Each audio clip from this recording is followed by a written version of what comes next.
I left everything behind for peace, for love. She called me her husband. I gave her that title.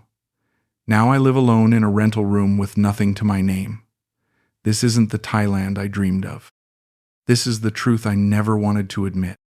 Not long ago, I got an email from someone who's been quietly watching this channel for a while. He said, "I used to think the stories on here were rare cases. Now I realize I'm living one myself, and I don't know how to tell anyone back home." That hit hard. Not because it shocked me, but because I remember that silence, that strange, invisible grief when your whole life has changed and you have no one to talk to who truly understands. I just sat there after reading his message, not even sure how to respond. I felt this tightness in my chest, like someone had put into words everything I hadn't said out loud in months. His message reminded me why I keep sharing these stories.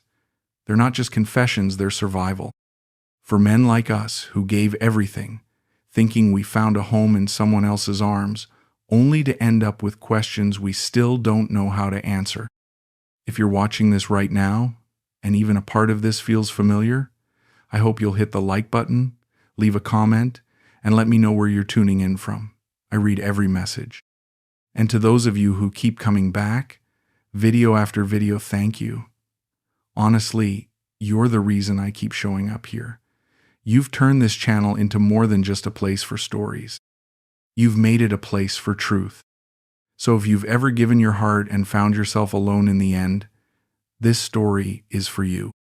Let me take you back to where it all started. I'm standing on this beach in Phuket, sand between my toes, watching the sun melt into the ocean like honey. The waves are whispering something I can't understand, and there's this warm breeze that makes everything feel possible. I'm 66 years old, and I'm getting married to the most beautiful woman I've ever seen. "Alvin," she says, reaching for my hand. "Are you ready?" Her voice is soft like silk, and when she smiles, I forget I'm old. I forget I'm broke. I forget everything except this moment. "I'm ready, Ketsura," I tell her, and my voice cracks like I'm 17 again. The wedding planner is rushing around with flowers, and there's maybe 20 people here, mostly her friends speaking rapid Thai that sounds like music. I don't understand a word, but I understand her eyes. They're looking at me like I matter, like I'm something precious. "You look so handsome in white," she whispers, adjusting my shirt collar. "I cannot believe you are mine." Neither can I. 3 months ago, I was fixing cars in Melbourne, grease under my fingernails, wondering what the hell I was doing with my life. Now I'm here, about to marry a 34-year-old real estate agent who calls me her soulmate. The officiant starts speaking in Thai, then switches to English for my benefit. "Do you, Alvin Matthews, take Ketsura to be your wife?" "I do," I say, and I mean it with every broken piece of my heart. When she says her vows in that careful English she's been practicing, I start crying. Actually crying. At my age. "I promise to love you forever, Alvin. You make me feel safe. You make me feel like I can dream again." She slides the ring onto my finger, and it feels like a promise. Like everything I lost in my divorce, everything my son won't forgive me for, everything that went wrong in 66 years of living, it all gets washed away by the ocean breeze. "You may kiss your wife," the officiant says, and when our lips touch, I taste salt from my own tears. The guests clap and cheer, throwing flower petals that stick to our clothes. "We did it, darling," she says against my mouth. "We are married now, forever." I hold her tight, this woman who chose me when she could have chosen anyone. This was the happiest moment of my life. This was also the biggest mistake I ever made. I need to tell you how this started, because nobody makes a decision this big without a reason. I retired early after 28 years fixing engines, mostly because my back couldn't take it anymore and my divorce cleaned me out pretty good. My ex-wife got the house, the savings, even the dog. My son Jake barely talks to me, still angry about things I can't undo. So when my mate Naran called from Phuket saying, "Come to Thailand, mate. Change of pace. Clear your head," I figured, why not? I had enough super to last a few years if I was careful. Thailand's different, Niran told me over the phone. People smile here. Life's simpler. You can actually afford to live. So I packed 2 suitcases and flew to a place I'd never been, hoping for something I couldn't name. That's where I met her. I was sitting in this little cafe near Patong Beach, drinking terrible coffee and watching tourists haggle with vendors when this woman walked in. She was helping a Russian couple with paperwork, speaking perfect English mixed with Thai, wearing this blue dress that made her look like she belonged in a magazine.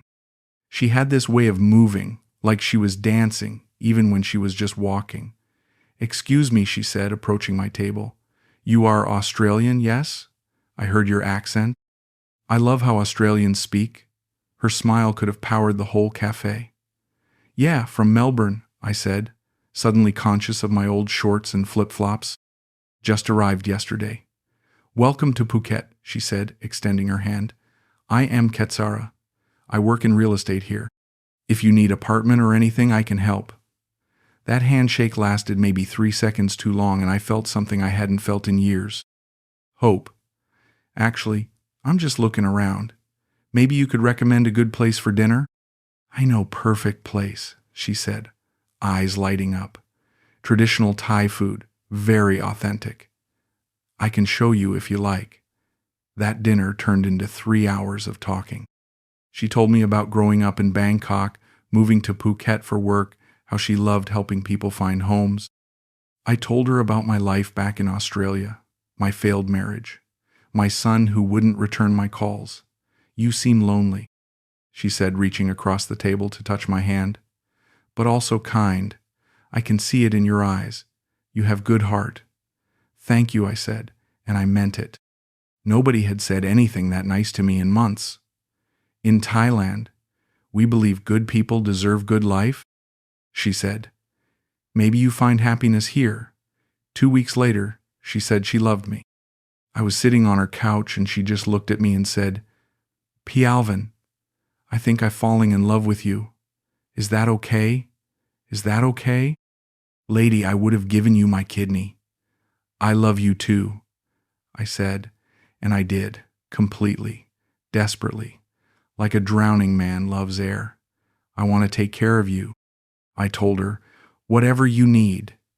"You are so generous," she said, kissing my forehead. "This is why I love you. You make me feel safe." So I paid for her English classes because she said it would help her career. I bought her a new scooter because hers kept breaking down. I wasn't being stupid, I was being in love. There's a difference, even if the result looks the same. 3 months after the wedding, she found us this villa. "Perfect house for us, darling," she said, showing me pictures on her phone. "My friend Ploy, she need to sell quickly. Very good price." The place was beautiful, I'll give her that. 2 bedrooms, a small pool, garden with mango trees. "How much?" I asked, and when she told me, it was less than I expected. Because Ploy is my friend, she give discount. "But we need pay deposit soon, or someone else take it." "What about the paperwork?" I asked. "Can foreigners buy property here?" "Oh no, darling," she said, like I should have known better. "Foreigner cannot own land in Thailand. But we can put in Thai name, no problem. Ploy will help us." Something in my gut twisted, but I ignored it. This was Thailand, different rules, different culture. I was the outsider here. "Whose name?" I asked. "My friend, she handle everything. You just need sign papers and pay deposit. Very easy." I wrote the check for $40,000. My entire savings from selling the ute back home. "You are a wonderful husband," she said, wrapping her arms around me. "Soon we have beautiful home together." The first month in the villa was like a dream. She cooked for me, we sat by the pool in the evenings, made love like newlyweds. But then things started shifting. She'd come home later and later from work. "Big client," she'd explain. "Russian man want to buy 5 condos. Very important deal." She'd get phone calls in Thai and walk outside to take them. When I asked who it was, she'd say, "Just work, darling." You know I cannot discuss client business. Her tone got sharper when I asked questions. You are very jealous, man, Palvin. This is not good for marriage. I'm not jealous, I said. I just want to understand what's happening. Nothing is happening, she snapped, then immediately softened.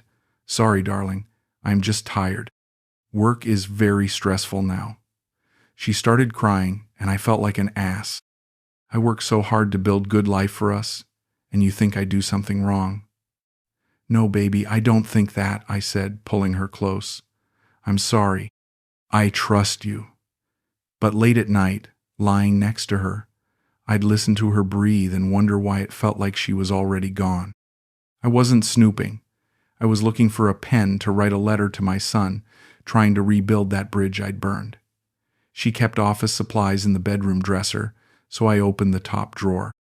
That's when I found them. 2 passports.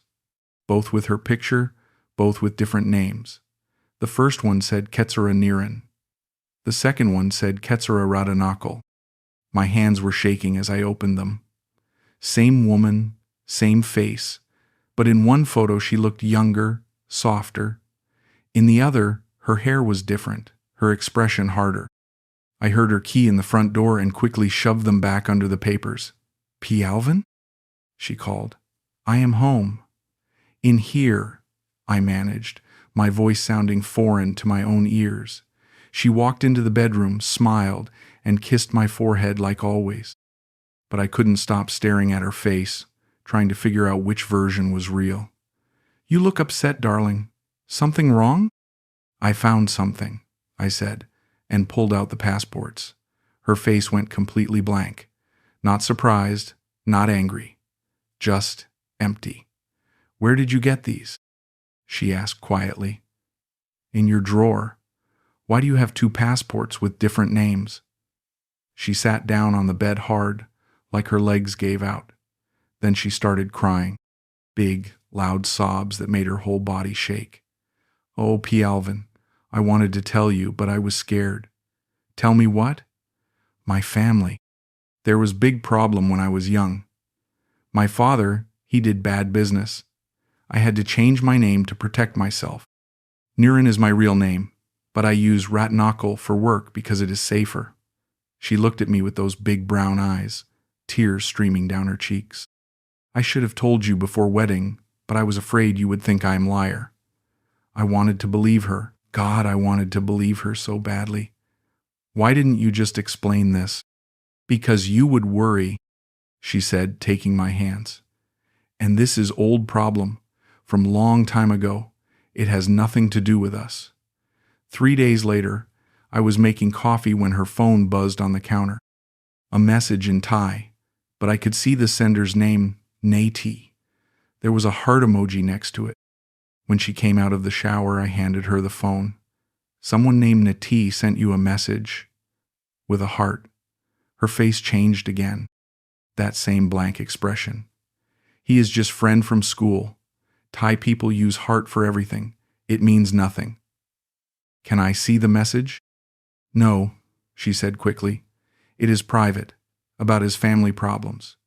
She grabbed the phone and walked into the bathroom, locking the door behind her. I could hear her typing rapidly, then making a phone call in hushed Thai. When she came out 20 minutes later, she was dressed and had her purse. I need to go to office. Emergency with client. On Sunday? Yes, darling. Work never stops. She kissed my cheek and was gone. I sat on that couch for 6 hours waiting for her to come home. She didn't. 4 days passed without a word. Her side of the bed stayed cold and perfect, like she'd never been there. I called her phone 50 times, straight to voicemail every time. Hi, this is Ketsara. Please leave message and I call you back. Except she didn't call back. I drove to her real estate office in Patong. The girl at the desk spoke broken English, but I understood enough. Ketsara, she take leave. Family emergency. Maybe 1 week, maybe more. Did she say where she went? Cannot tell you, sorry. I tried her sister in Geelong, the one I'd met at our wedding. Ploy answered the door but wouldn't let me inside. Where is Ketsara? I asked. She not here, Ploy said, but her eyes were cold, hostile. When will she be back? Maybe you should ask yourself why she leave, Ploy said. Maybe you ask yourself what kind of man she really marry. What do you mean? You think you special, Mr. Alvin? You think you only one? The words hit me like a punch to the stomach. What are you talking about? My sister. She work very hard. She have many friends. Many clients. You understand? I understood. I understood perfectly. You're lying. I not lie. You just stupid old man who think pretty girl love you for free. She started to close the door, then stopped. You want advice? Go home. Australia's still there. Thailand, not for you. I drove back to the villa in a daze, my hands gripping the steering wheel so tight my knuckles went white. The house felt different when I walked in. Too quiet, too empty. I called out anyway. Ketsara, you home? Nothing. I went to the bedroom and opened her closet. Half her clothes were gone. The jewelry I'd bought her for her birthday, gone. I checked the bathroom. Her makeup, gone. The kitchen had been cleaned out too. The fancy coffee machine I'd shipped from Australia, gone. Even the rice cooker was missing. That's when I checked our joint account. The one I'd put my name on so she could access money for household expenses. Balance. $47. 3 months ago there had been $15,000. I sat on the floor of that empty villa and laughed. Actually laughed out loud, because the alternative was screaming. My friend Niran had tried to warn me 6 months earlier. Mate, slow down, you barely know this girl. Maybe take your time. She's not a girl, she's a woman, I'd said. And she loves me. I'm sure she does, Niran had replied. Just be careful how much you invest up front. I'd gotten angry at him for that. Called him jealous. Said he couldn't understand what we had. Now I was sitting on the floor of a house I'd paid for but didn't own, in a country where I didn't speak the language, married to a woman who disappeared with everything I had left. I understood exactly what we had. 7 days later, my phone buzzed. One text message from Ketsara. I read it so many times I memorized every word. Please don't message me again. I have someone now who respects my career and understands Thai culture better. I never wanted to hurt you, but this life with old foreigner is not what I want anymore. I am sorry, but we cannot continue. Please do not try to find me. That was it. 49 words to end a marriage. No explanation about the money. No mention of the house. No acknowledgement of the 8 months I'd spent building a life around her. I typed back, what about our marriage? What about the house? What about everything I gave you? The message didn't deliver. She'd blocked me. I sat there staring at that text for hours, reading between the lines. Someone now who respects my career. Translation. Someone with more money. Understands Thai culture better. Translation. Another foreigner who's less naive. This life with old foreigner. Not this life with you. Just generic old foreigner. That's all I'd ever been to her. A category, not a person. I thought about the fights we'd had near the end, how she'd roll her eyes when I asked about her day, how she'd started correcting my pronunciation of Thai words with impatience instead of affection, how she'd stopped saying I love you and started saying I care about you. I should have seen it coming. The signs were there, bright as neon, but I was so desperate to be loved, to matter to someone, that I painted over every red flag with hope. That night, I got drunk on cheap Chang beer and went through all our photos on my phone. The wedding pictures where she's smiling at the camera, not at me. The dinners where she's checking her phone while I'm talking. The vacation photos where she looks bored, like she's going through the motions. In one photo from our honeymoon, she's standing on the beach looking out at the ocean. Her body language is all wrong. She's not standing next to me, she's standing away from me, like she's already planning her escape. I deleted every single photo that night, every text message, every voicemail where she called me darling in that careful English accent. I erased her from my phone, like she'd erased me from her life. But I couldn't erase her from my memory. I couldn't erase the way she used to trace circles on my chest when we lay in bed. I couldn't erase how she laughed at my terrible jokes. I couldn't erase the morning she made me breakfast and said, "You are a good man, Palvin. You deserve happiness." Maybe some of it was real. Maybe in those quiet moments, she actually cared. Or maybe I just needed to believe that because the alternative was too dark to live with. I sold everything I had left. The laptop, the camera, the watch my father gave me when I turned 18. It got me enough for 3 months' rent in a studio apartment near Cata Beach. 1 room, 1 window, 1 bed. Everything I owned fit in 2 backpacks. I stopped shaving, stopped calling people back home. My son left voicemails I didn't return. Nira knocked on my door twice, but I pretended I wasn't home. I wasn't ready to hear, "I told you so," even if he was too decent to say it. I spent my days walking the beach, watching couples take selfies and families build sandcastles. I started recognizing the patterns. The older Western men with younger Thai women, the way the women's eyes would scan the crowd while their boyfriends weren't looking, the way they'd check their phones constantly, typing messages in Thai. Some of them probably had real love. Some of them probably made it work. But I started seeing the machinery underneath the romance, the economics of it. The visa sponsorships and property investments and English lessons and monthly allowances that nobody talks about but everybody knows about. I found our old text messages in my email backup and read through them with different eyes. Her, "Can you help me with English class fee? I want to be better for you." Me, "Of course, darling. Whatever you need." Her, "My scooter broken again. Repair cost 15,000 baht. So expensive." Me, "I'll transfer money today. Can't have my wife walking to work." Her, "You are best husband. I am so lucky." Every conversation had an ask. Every "I love you" came with a price tag. Even our fights made sense now.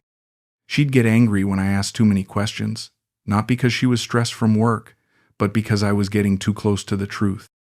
The crying, the apologies, the promises to be more transparent, it was all just damage control, management. I remembered something she'd said on our 3rd date, something I'd thought was romantic at the time. "Love is not free in Thailand, P. Alvin. Good woman cost money, but she worth it." I'd thought she meant love was precious, valuable, something to be treasured and protected. Now I realized she meant it literally. Love was a transaction. I was the customer, she was the service provider.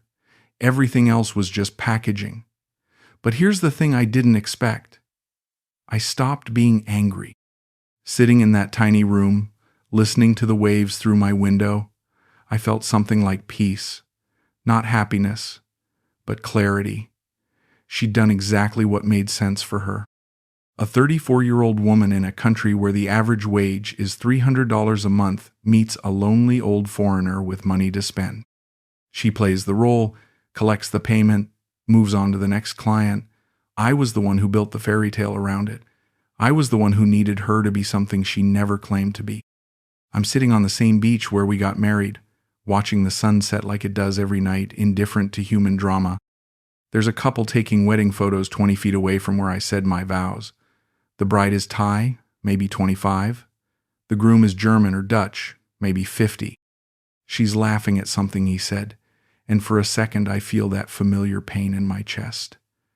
But then I watch closer. The way she positions herself for the camera, the way she checks her phone between shots, the way she smiles at him versus how she smiles at the photographer. Maybe I'm wrong. Maybe they're genuinely happy. Maybe some people figure out how to make it work across the gaps of age and culture and economic disparity. But I know what I see, and I've learned to trust my gut even when it tells me things I don't want to hear. I get a message from my son Jake every few weeks now, just checking in, seeing if I'm okay. I finally started responding. "I'm fine," I tell him. Different kind of fine than I expected, but fine. You coming home soon? He asked last week. Maybe, I said. Eventually. But the truth is, I'm not sure where home is anymore. Australia feels like someone else's life. Thailand never felt like mine. Maybe home is just wherever you stop running from the truth about yourself. I'm 66 years old, and I've been divorced twice. I have a son who's forgiven me for things I can't forgive myself for. I fell in love with a woman who needed my money more than my heart, and I let myself believe that was the same thing. I'm not bitter about it. That surprises me most of all. I thought I'd hate her, or hate myself, or hate this whole country for showing me how naive I could still be. But sitting here, watching the waves wash up and retreat, I just feel tired. The kind of tired that comes after you stop fighting something you can't win. I wasn't looking for a fantasy when I came here. I was looking for something real. Someone who could see past the age spots and the gray hair and the failed marriage to whatever was still good in me. I found someone who could pretend to see those things, and I convinced myself that was enough. The peace I thought I'd find in Thailand, I did find it. Just not the way I expected. It came from losing everything I thought I needed and discovering I could survive without it. It came from finally understanding the difference between being alone and being lonely. I'm alone now, but I'm not desperate anymore. I'm not scanning every coffee shop for a woman who might save me from myself. I don't check my phone hoping for messages that will make me feel important. The sunset is beautiful tonight. The beer is cold. I have enough money for 6 more months if I'm careful, and maybe by then I'll know what comes next. That's enough for now. It has to be. I left everything behind for peace. I thought I'd find it in love, in marriage, in building a life with someone who needed me. Instead, I found it in a small room by the beach, with nothing to my name but the truth about who I am and what I'm worth. She called me her husband. I gave her that title and everything that came with it. Now I know the difference between giving someone your heart and renting space in theirs. This isn't the Thailand I dreamed of. But it's the Thailand that taught me who I really am when everything else gets stripped away. And maybe that's worth something after all.